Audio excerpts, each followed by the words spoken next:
another segment or episode ng Teach Me How to Juvie! Yeah. And ang pag-uusapan po natin ngayon, yung mga technical aspect. No? So, ang product natin, technical siya, kailangan aralin. No? Hindi lang basta-basta, technology time. Yes. So, basta-basta ibibenta. No? Tapos, parang ulumog ako, bigat ko. Okay, so kung ako gumawa ko ng high friend, etong taong to, grabe, gumawa ng high-tech technical training. So laking tulong nito, binurn namin nila Troy, si Troy nag-burn nito, tapos nakikikapi naman ako. Yun binibigay natin sa mga members natin para nga naman kahit malayo sila, pwede nilang panoorin sa DVD nila. The man behind the voice. The man behind the voice of this very awesome video. Walang iba kundi si Allen Luca.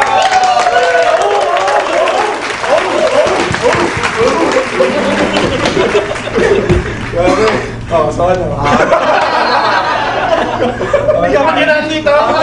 Grabe, Allen, di ba? So, tayo, mga technopreneur, dami nating, syempre, unang member natin, ang bungad lagi sa atin. Paano na to? So, dahil sa kanya, napagaan ng buhay. Pero dahil sa video mo, paulit-ulit na explain. Saka nag-even din naman ang hirap talaga pumunta rito, lalo na kung nasa province sila. Tatawag ka, customer service. Very impossible, di ba? So, buti na lang gumawa ka lang ng dahil sa aming ace player. Si Boy Labo. Boy Labo. Grabe. So, yun. Okay na. Pag-usapan natin yung technical. Technical kasi. So, ba't mo nga ba nagawa to? Hindi mo naman binenta, pare. Ano ba? Hindi, kaya ako nagawa yun, parang pinag-practice lang palang paano mag-present. So yun yung parang training. Wala pa yun, training pa lang yun. O nga pala si Allen din yung nagta-technical training dito talaga sa office. So ginawa niya sa video, offline, online. Para ano yun, kumaga yun yung pinaka-practice ko kung paano ko siya may deliver sa actual. So para para may share ko lang sa iba na sa mga OFW, nag-design din ako na naggawin siyang video. Actually meron na mga revision ako ginagawa. Mga bago na. Kasi update tayo na update. Kailangan natin mag-update, hindi tayo pwede yung mga sponsor, ID number mo, ibigay ko na lang. SSB lang. So, ano ba yung common na, based on your experience, ano yung common na encounter mo mga problems? Technical. Okay, so I think mga TV natin. Pinaka-basic yung pag mag-send sila ng load, instead na single space yung ginagawa, nag-double space. So, reklamo sila na reklamo. Pag dinouble check natin yung command, makikita natin nag-double space. Kahit balik rin natin yung cellphone natin, balibag natin yan, hindi papasok. Human error yun. Usually, 99%. Cellphone error. Ha? Cellphone error. Ano yung cellphone na may space agad? Nag-auto space. So, usually auto space. 99% human error. Tapos minsan, yung nasanay kasi tayo yung sa letter O Minsan yung number 0, na-disregard natin. Komplikado to. Ano yun? Yung O, yung O. Yung 0, wag natin gagawin letter O. Kasi unang-una, hindi naman tao yung mag-load sa atin, yung system. Hindi ba tao yun? Sabi nila tao. So technically, binabasa talaga ng system. System yun. Paano yung sinend natin? So, wag tayo mag-invento ng product code. Minsan, encounter ako, nag-invento na ng product code So, kahit anong gawin natin. May ganyan, no? Sabi niya, nag-send ako ng globe.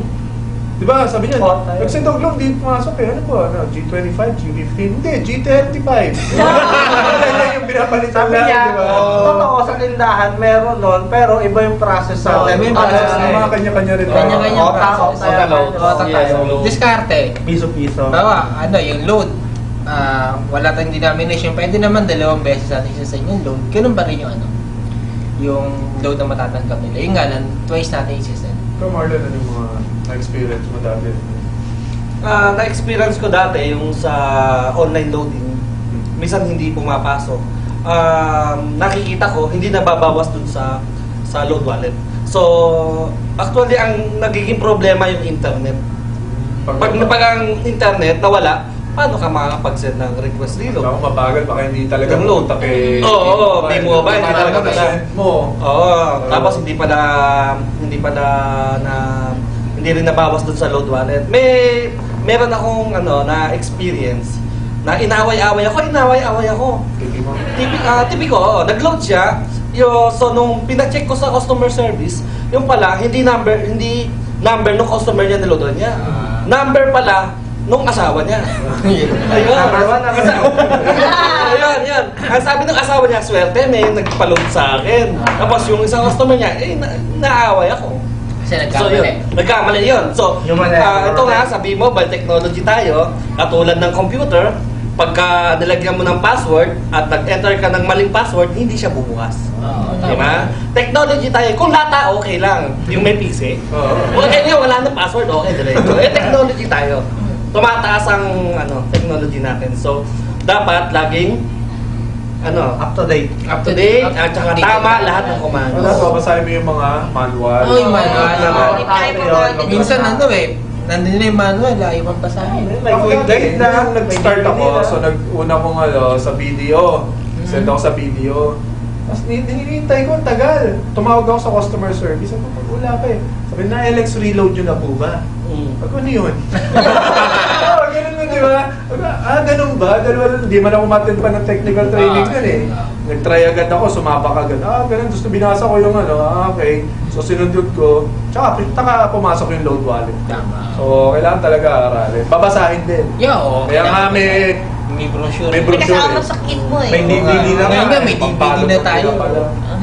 Tsaka sa mga tip ko, hanggat maaari lahat nung let's say yung mga replenishment natin sa bangko, kung kaya natin subukan isa-isa yon, subukan natin mag-deposit sa iba't ibang bangko. Magandang matry Mas niya matry natin personal, tsaka lalo na sa GCash, tsaka Smart Money. Kailangan may account na sila. Kung kailangan may account kayo doon, gawin nyo rin kasi mamaya hindi nyo alam kung nasaan lugar lang kayo, tapos kung yung available yun lang. So, dapat marunong din kayo mag-adapt. Tsaka yung iba natin products, total, products din naman natin yun.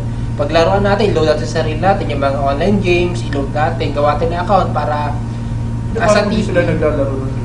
pwede yun. Naglalaro sila. Maglaro kayo ng games. 80 na siya.